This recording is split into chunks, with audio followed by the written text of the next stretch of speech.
parle de cuisine aujourd'hui avec la chef Nathalie Brigone-Gomme. Bonsoir. Bonsoir. Vous prenez une cuisine, des recettes où les produits du continent africain ont une grande place. En quoi c'est important pour vous? C'est important pour moi parce que depuis toute petite, j'ai été bercée, j'ai goûté aux magnifiques produits avec lesquels j'ai grandi au Cameroun et qu'on retrouve dans certains autres pays d'Afrique. Et c'était impensable pour moi que je n'en parle pas. Donc depuis toute petite, je suis amoureuse de ces produits-là et je veux les célébrer. Vous avez lancé il y a plusieurs années un site envolégourmande.com où vous partagez notamment des recettes. Comment le public accueille vos recettes et votre cuisine? Alors, Vous recevez des messages, j'imagine. Oui, ça fait plus de 7 ans que j'ai lancé envolégourmande.com. Au début, j'avoue que les gens étaient un peu perdus parce qu'on me demandait, mais tu es poétesse ou tu es cuisinière? Est-ce que tu ne choisis pas? Vous aimez l'écriture, vous êtes une grande fan d'écriture. Je ne choisis pas parce que j'ai deux grandes passions. Ben, je les marie pour mieux célébrer encore les produits. Voilà, donc je pense qu'aujourd'hui, le public reconnaît ma patte et aime bien ce que je fais. Vous avez sorti un livre en 2019 intitulé Mon imprécis de cuisine, avec en sous-titre « Et si la boulangerie et la pâtisserie avaient un goût d'Afrique ?» Quand on pense à la gastronomie du continent africain, on voit le yassa, le tchéboudienne, le ndolé, le sakasaga, mais on pense rarement aux pâtisseries. Oui, on pense rarement aux pâtisseries parce qu'il y a beaucoup de farine. Et avant les farines, beaucoup de produits bruts qu'on peut transformer en farine, mais qu'on mange salé.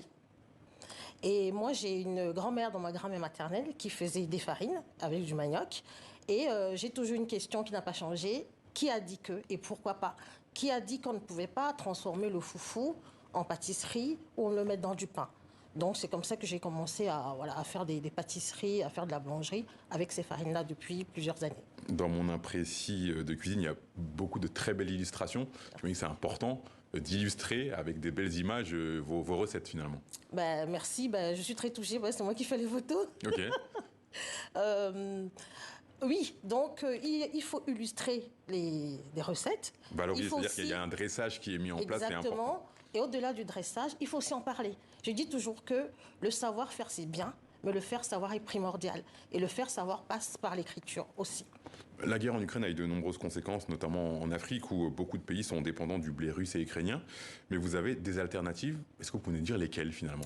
Alors, vous parliez de farine tout à l'heure, il y a quelques instants. Exactement. Il y a plusieurs produits qu'on transforme en farine.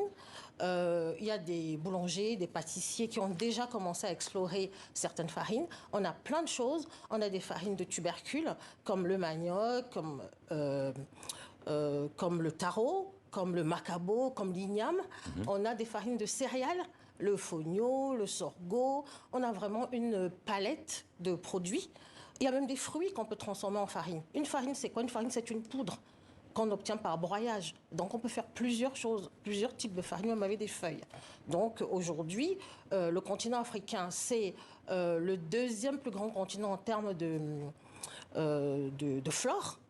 Voilà, on a la grande forêt du Congo. Donc, ça veut dire qu'il y a des épices, parce qu'il n'y a pas que des farines, il faut aussi agrémenter les farines. Il y a des arbres. Et les arbres produisent donc quoi? On fait des tubercules, on peut faire dans des farines de feuilles, des farines de fruits. Donc aujourd'hui, j'estime que plus que jamais, l'Afrique a son mot à dire, non seulement sur le plan local, parce qu'il y a des alternatives, mais sur le plan même mondial. Mais il faut déjà commencer par nourrir... Pourquoi pas exporter du coup ces farines? Mais avant d'exporter, il faut déjà que les gens en local puissent les utiliser, puissent en profiter, que les agriculteurs puissent être mis en avant, ainsi que les entrepreneurs alimentaires. Vous allez prochainement proposer une formation en ligne liée à ces farines. Vous pouvez nous en dire un mot? Ça sera au début septembre, ou fin septembre plutôt. Fin septembre, le 24 septembre. En fait, c'est le prolongement de mon livre qui est sorti à 3 ans et demi, parce que son sous-titre était « Et si la pâtisserie et la boulangerie avec un goût d'Afrique ?» J'ai eu des demandes de formation. Et moi, je dis que j'ai deux passions, mais l'enseignement, le partage est aussi une de mes passions. Donc, je vais en ligne. Je précise bien que la formation est en ligne pour parler au plus grand nombre. Et je remercie la première personne à avoir pris la formation qui est à Conakry.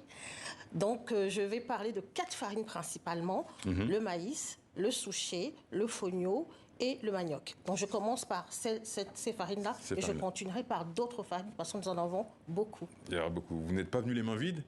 Non. Il y a un gâteau, il me semble. Dites-nous tout. Il y a de la farine, il y a pas mal de choses. Je vous laisse nous expliquer ce que vous avez sur la table. Alors, j'ai de la farine de banane plantain, j'ai de la farine de mil, qui est aussi une autre céréale. J'ai du sucre, donc ça c'est du muscovado. C'est-à-dire c'est du sucre qui est encore ça, mais là c'est un sucre complet. Parce que je fais une formation autour des farines, mais pas que. Donc comment utiliser ces farines-là et avec quoi? Et là, j'ai fait des cookies avec donc une farine de souchet, une farine de mil. D'accord. J'ai mis du chocolat, des arachides, une pointe de poivre de Penja IGP du Cameroun parce que je trouve que le poivre rehausse le goût du chocolat. Et là, c'est le plantain bread. À la place plantain du bread. Okay. Voilà, donc j'ai fait ça, c'est de la banane plantain que vous voyez là. Ensuite, j'ai fait rôtir des morceaux de banane plantain avec de la vanille.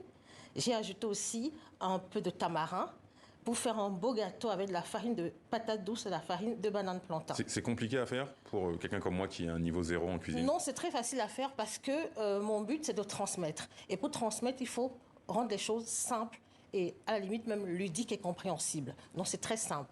On a un gâteau à la banane plantain. La banane plantain, ça sera l'objet de votre prochain livre. Prochain livre, exactement. Pourquoi ce choix à la banane plantain? Alors, j'ai décidé de faire une série de livres sur les produits. Je vous dis, nous avons des produits extraordinaires. J'ai envie de les célébrer, j'ai envie d'en parler, j'ai envie de les chanter. Voilà. Donc, je commence par la banane plantain parce que j'ai trouvé que la banane plantain a les gens ont une relation presque, je ne sais pas moi, romantique avec la banane plantain. Puisque j'ai demandé aux gens de me faire des textes autour de la banane plantain s'ils aimaient. J'ai eu des lettres à la banane plantain. La poésie. De la poésie, des choses humoristiques. C'est vraiment pour ça que j'ai choisi la banane plantain. Et aussi montrer aux gens qu'il n'y a pas une seule façon de préparer la banane plantain. Donc, je ne parle pas de recettes traditionnelles parce que j'espère un jour faire un livre de recettes traditionnelles. Mais je vais faire une variation autour de la banane plantain, de l'apéritif jusqu'au dessert en partant du vert jusqu'à la banane plantain noire.